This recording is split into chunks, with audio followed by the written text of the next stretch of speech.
কালকে যে ঝড়টা হলো তাতে আমার সব গাছ পড়ে গেল। আয় দেখাবো, চলো আসো।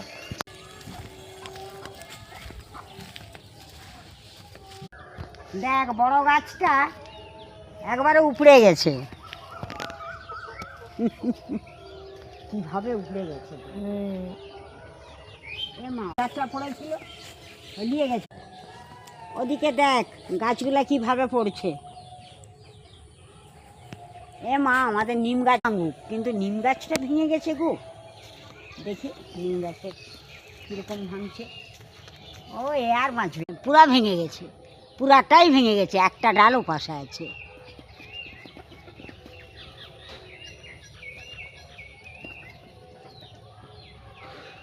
তাহলে ওদের যখন জানে যে আমাদের মাটি থাকেনি, তা আমরা এটা কেটে নিই।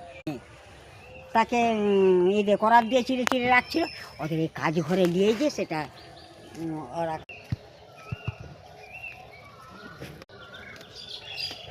হ্যাঁ হ্যাঁ, বাঁশ গাছ ভাঙবে, বাঁশ গাছ আমার নিম গাছটা না ভাঙলে ভালো হতো। আর কি করবো, নিম গাছটাও ভেঙে গেছে। আর কত তুলা হতো, তুলা গাছটাও গেছে, একটি ডাল আছে। যাক, যা হয়েছে হয়েছে, আর কী করবো। কেউ কি আর নিজে ঠেলে ফেলে দিছে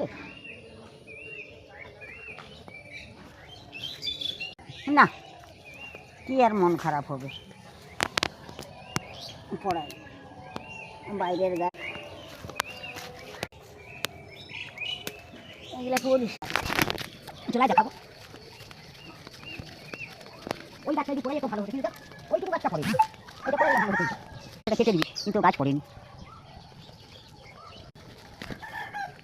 ধরো আমরা গাছ দেখছি, গাছটা কত এইটা একটু গাছ হয়ে গেছে, কিন্তু পড়েনি।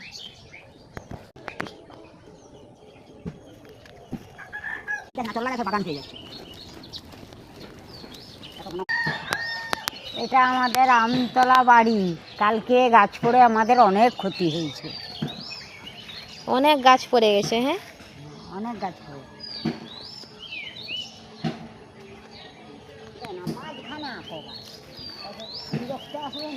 এটা আমাদের বাগান বাড়ি।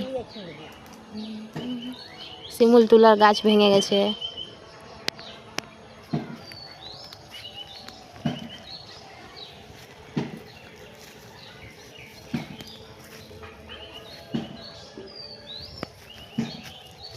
ওদের মজুর করতে হবে, তবে এইসব পরিষ্কার করবে।